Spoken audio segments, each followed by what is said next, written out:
Alright, y'all, we back with another video. So we're gonna try and make this as quick as possible because, of course, in a previous video, I did talk about the buffs that we received with the JJK0 characters, which are going to be Yuta and Geto. Those are the two characters that did get buffs, as well as the other JJK0s, but I didn't really go over them. So today we're going to go over every other character that I missed. So the first characters that we're going to be talking about is actually going to be the Toto. So we're going to have the SR Toto. They're both going to get this same buff, which is going to be Zone Outburst. The other one's going to be called a little bit different on the other Toto, the SSR red version. Where when you black flash, you'll increase your own crit hit rate by 20% for 3 turns. I don't think this change is going to make them any more used than they were previously. So yeah, unfortunate, they're still going to be very mid. Next up, we have the JJK0 characters. So we have Panda, Toge, and of course, Maki. Now, Maki did get some increase where now she can, of course, just buff with her skill 2 in like 1 turn, and it's only reusable every 3 turns, so now you don't need to spam it 3 turns in a row. Unfortunately, I still don't feel like this is going to make a big impact on her. She does have a lot of changes in her kit where she does more damage based on how much HP, but it's very lackluster when it comes to her ult because you do low, it has a low modifier, by the way. It has like 400 something percent on her ult, and then of course you have to be higher HP to do more damage. Toge, he is a defender, and his skill 2 is a counter and a taunt, and they buffed it to where you reduce damage taken, and when you counter, you also debuff the enemy. So I actually really like that. Definitely makes him a much better viable tank. But other than that, there's nothing else to his kit that kind of changed him in the grand scheme of things. Next up, we have Panda. So Panda is a DPS blue character. Yeah, he had really low damage modifiers all across the board. They essentially buffed all of them. They vamped all of them up a little bit more, juiced it up a little bit. There's just no reason to use him anyways. Unfortunate. Next up, we have Inumaki. So I actually really like his buffs. His buffs, in my opinion, are a lot better. So essentially, before, we're not going to talk about skill 1. We're going to talk about skill 2, skill 3, and then of course his passives. So previously, before, his skill 2 was used for debuffing the enemy, and it had break damage and of course damage. Now the biggest issue here is he has low damage, and having low damage and a high break isn't going to break anything that much because you need to use them in unison. So you have to have high damage and then also high break to be able to break enemies. So here he had high break, but he had low damage, so he just wasn't really breaking as good as he could. So they kind of balanced it out where they gave him a little bit more damage, so they buffed up his damage so that way when he increases his break for the damage, he actually is breaking, right? It's more impactful. It's actually feeling like he's doing damage and actually lowering the bar of the enemy. So I definitely like that. Everything else is pretty much the same, just the condition for if the enemy is a boss or not a boss, then you'll have different variances based on how much HP you sacrifice. Next up, you have your skill 3. So your skill 3 now has a cursed energy cost of 0 based on the special effect that you get in the fight, which is going to be Nodanor, which I probably butchered that, which is going to be apply HP recovery special to yourself. So 3 times in the fight, you'll essentially be able to cast this for free. So I really like this because now he does work on, of course, doing more damage based on how much HP he has with his ultimate. So the more HP you have, the more damage you do on it. I really like this. It's going to be very powerful because he's 1,200% modifier now than previously where it was 1,147%. So you get a little bit more damage out of it with the, of course, increase. I don't mind it at all. I think he's a lot better. But I think the biggest drawing point to this character now is that his passive, before he prevented the death 1 time from an ally, now he can prevent it 3 times. He sacrifices HP though based on how many times he's done it. So I actually really like that. Even though he sacrificed a lot of HP, keep in mind he's just going to be healing with the free energy cost of his skill 3. So I don't really mind it. I think this is going to be very nice to provide and, of course, have some sustain in like very, very, very difficult content where like you're always going to get someone dead. He can definitely stop that a couple turns by himself. So I think he's amazing now. I think he's amazing. And then if you stack like a good memory on him to actually give you even more protection or heal your entire team, like the Cherry Blossom one, whew, boy is he cooking.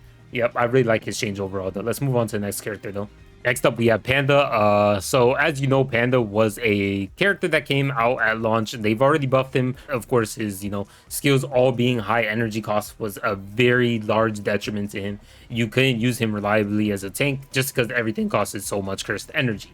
Now, of course, they already buffed him in a previous buff patch or whatever you want to call it, and they lowered it, but he still wasn't performing as well as he should have. So now they essentially went to the actual modifiers themselves and kind of changed them up a little bit, and of course also changed the way he functions. So now his skill 1 has extra things on top of it, like damage reduction on top of it, so that way he's still reducing damage that he's taking, even though he's dealing more damage, stuff like that.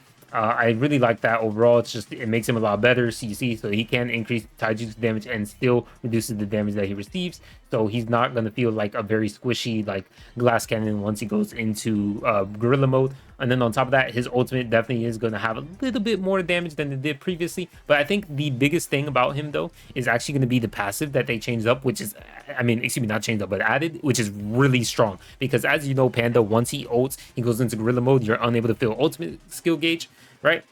Well, they changed it now, so they changed his ult, so where instead of you unable to fill ultimate skill gauge, you are unable to use ultimate skill gauge, which means you're still able to charge your skill gauge. And then you're probably asking, what does that mean? Well, it's going to be relying based on his passive, where when you're in gorilla mode, whenever you reach your ultimate skill gauge maximum, he's going to deplete it, and then he's going to get an increase on taijutsu damage and of course his own damage, right, which is going to make him more powerful. And then he's also going to be increasing his own taijutsu damage and his own break damage, so he's going to be dealing a lot more damage and doing a lot more than he was previously, right? So I definitely think this is a good change to him overall, just because now it kind of gives that biggest drawback some kind of value.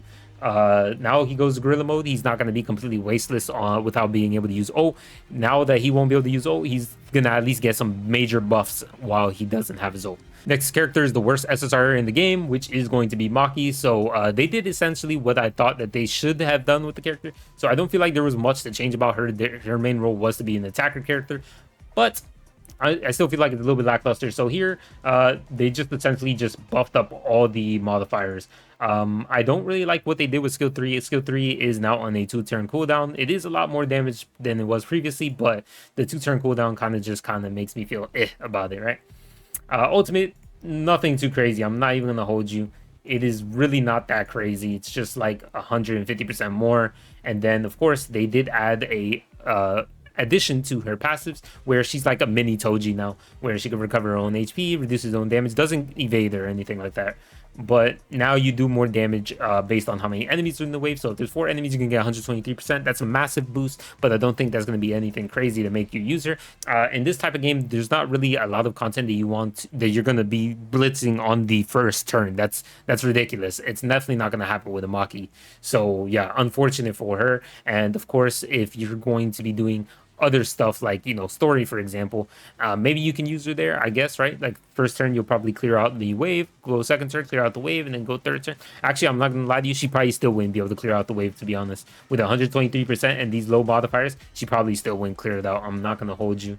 Yeah, just unfortunate for her, but it is a decent change. It's a start, right? I think they need to tweak her a little bit more, and maybe she'll get to the desired results I am looking for.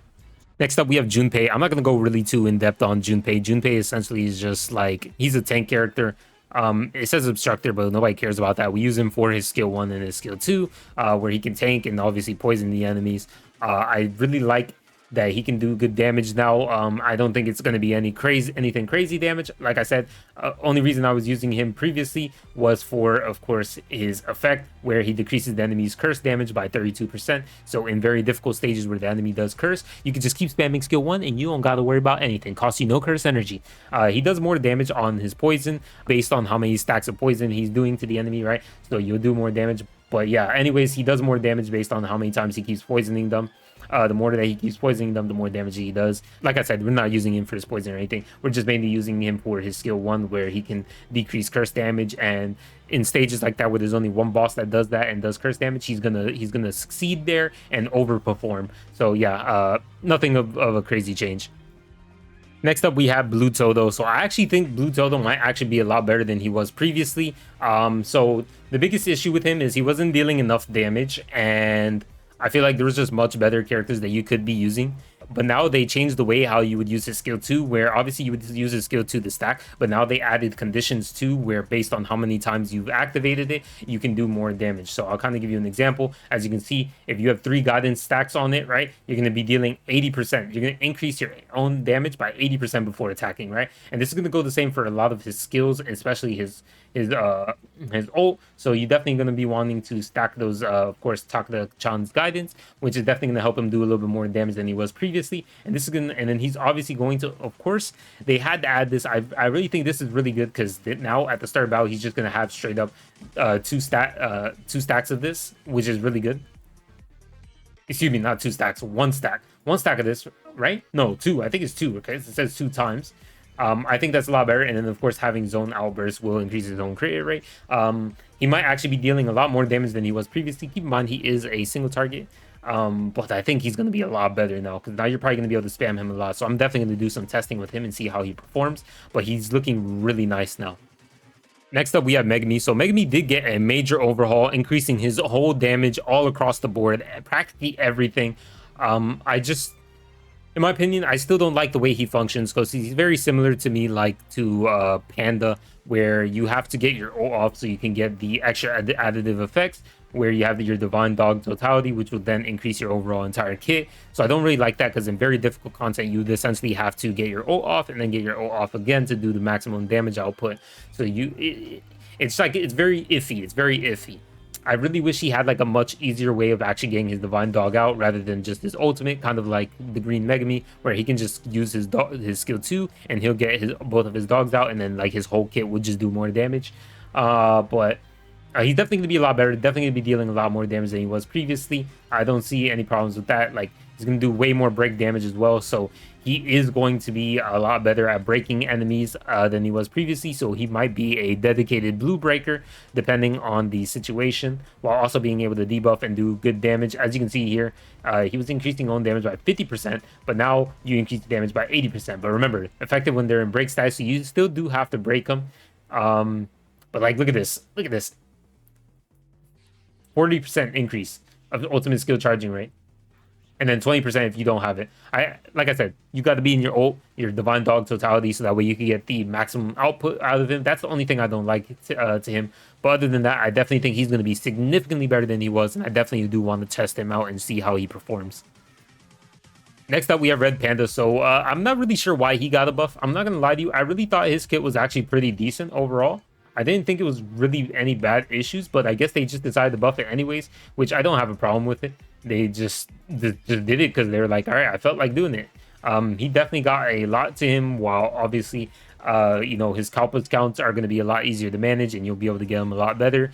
And of course, you'll be dealing a little bit more damage, and then of course, healing a little bit more based on how much Kalpas you have. I definitely think this is going to provide a little bit more sustainability and make him a much better tank. That's really all I have to say. Like, he's just going to be a much better tank. I don't know how many times we really even bother using tanks though in the game. It's very rare. When we do use a tank, it's like it's once in a blue moon. But I mean, if you definitely need a red tank, he's definitely going to be one of the top choices. Next up, we are on the final 2 characters and they are green. And as you know, I believe one of them did get buffed previously, right? So they rebuffed them once again. And I'm gotta tell you, bro, I am actually giga impressed with these buffs. These buffs are absolutely insane, that they're kind of making me question using anybody else other than them. Like, I don't even understand why. They just said, yeah, no, we're going crazy on them. So let's just look at it. So first, we're gonna start off with Yuji. Essentially, he was, of course, when Black Flash is performed, he increases his own Black Flash rate by 100% for 3 turns. They moved that to his auto skill. Don't know what the reasoning for that was, but yeah, now it's into his auto skill. Now his skill 1, Punch, is going to be dealing 190%, and then obviously has a certain chance of performing Black Flash. Then we have his skill 2, Attentive. So that remained unchanged. Unfortunately, I really wish they added something that increases his own damage, but they didn't. Then you have Triple Kick. So Triple Kick is going to be dealing a little bit more damage than it was previously, and it's also going to have decreasing crit resist properties, right, as it did previously, but at a higher rate, so that way you can have a higher chance of critting and black flashing, a certain chance of performing black flash in first through third hit. Oh, and the curse energy cost is 25, so that's better. I feel like if they were just gonna go 25, they might as well have just went 20, to be honest. Then you have the ultimate. So the ultimate does 900% damage to the select enemy, and then the first hit is guaranteed to Black Flash. Then you have his ultimate, which now does 1,200% damage to the enemy, and then his first hit will become Black Flash, increases the first hit's Black Flash damage, and then increases the first through third hit's crit hit damage. So obviously, if you're Black Flashing, you're going to crit, and you're also going to do crit damage, obviously. So this is definitely going to increase his damage output when you do manage to Black Flash, which is not going to be very difficult with his, of course, added passive, which is going to be increases own Black Flash rate by 100%, increases own Taijutsu damage by 30%, and recovers own Curse Energy by 5 when Black Flash is performed. So the more Black Flashes that you're performing, the more Curse Energy you gain. Sounds very similar to the yellow Yuji we have on JP. So he's definitely going to have not that many Cursed Energy issues. I really like his change. Although, I mean, either way, I don't know. I feel like... Yeah, I don't know. It's still pretty good, but I think in my opinion, I still have my own thoughts on what they could have had that would have been better. But I don't want to talk about it too much, so let's go on to the next character, which I think is the most insane character that they changed overall, and that's Green Nanami. So everybody just like, oh, this Nanami completely fucking useless. Who uses him? Like, there's no point in using him. We have SR Nanami, so we can't even use him on the team. Well, now this character is actually giga insane, bro. I don't even understand what they were thinking. They were like, yeah, nah. So obviously, as you know, at the start of turn 9, you'll increase your own abilities, and then when Black Flash is performed, you increase your Black Flash rate, okay? So that's your characteristic. You're already increasing your Black Flash rate. You're going to be dealing more damage on your skills, right? A little bit more. Nothing too crazy. A little bit more. Then your skill 2. Unchanged. You want to know why? Because this shit is so good. I swear to God, bro, this crit hit rate. Because you obviously, when you're Black Flashing, you also want the crit too. And, of course, you do more damage, and then you'll get your Black Flash rate up. Skill 3 is essentially when crit hit is performed, additionally increases damage dealt. I don't know what kind of happened here. I think this is just kind of showing like additions. That's an addition to what we had previously here. I don't know why it's like that, but I'm assuming this is an addition to what we had here, right? So you're gonna do that damage, and then obviously when the crit or Black Flash is performed, you additionally increase damage dealt. Then you have his ultimate. So of course, when crit hit is performed, you increase damage dealt. Now he does a little bit more damage. Look at that shit. So they essentially add almost 200% to each his curse and his physical damage. So he's definitely going to be doing... This is like a 400% more modifier. We're just going to put them together even though you're not supposed to. So he's definitely going to be doing a lot more damage. But then we have his passive. I think his passive is just insanely nuts. I was like, what the hell were they thinking with his passive? So obviously, as you know before, he had overtime work where at the start of the 9th turn from the start of battle, he recovers his HP, his curse energy, his skill gauge, and then his curse damage, which was all good and nice and all. But the fact that it was only one time, right? So essentially the first hit that you would do in your overtime work, that's it. Then we have the new passives. The new passives are absolutely insane, brother. I'm like, what the fuck is going on? So you have overtime work at the start of the 9th turn from the start of battle, recovers own curse energy by 30. Okay? Fills own ultimate skill gauge by 200 and then curse damage by 30%. So this is basically what he had before, right? Basically what he had before, except this is permanent now. So you'll just get that 30% increase and you'll always have it, which makes him so better. Then you have Zone Outburst, increases own Black Flash rate by 200% for 4 turns and recovers own curse energy by 5 when Black Flash is performed. What the fuck is that, bro? He's always going to Black Flash. There's no way he's not going to Black Flash. The moment you Black Flash even one time, you have your Zone Outburst, and you also have your characteristic, which also increases your Black Flash rate. Bro, the moment you Black Flash, you are going to Black Flash for the remainder of the fight. Bro, when I read this shit and I saw 200%, bro, I thought this was insanity. And it's for 4 turns. He's not gonna, there's no way he's ever not gonna Black Flash. On top of that, increases own damage, physical damage by 30% 4 turns, own Jujutsu damage by 30% 4 turns when Black Flash or crit hit is performed. Chance 50%, bro. Oh my god, bro. Every time I read this and I think about it, I'm like, even if it's only a 50% chance, bro, you're at least going to get it. Like, let's just say on average, you'll at least have 2 of it active, right? You'll have that buff twice at least active before you're using your ult, bro. That's still 60% roughly. Bro, shit is crazy. But even if it doesn't stack, that's still crazy, bro. Cause like he's going to Black Flash no matter what, bro. Like his Black Flash rate is so high, bro. It's like I can't, man. This character is so much better than he was previously. Like bro, I'm gonna enjoy using him as my main DPS for green, bro. Like I love Hollow Purple Gojo, but like holy, I love Nanami, bro. I love using Nanami, and this should like his ult just feels good to see and use, but he just never felt good as a character, and now he's gonna be way better. I don't know, bro. They were just cooking with his fucking buffs, bro. He's insane now. He's actually insane.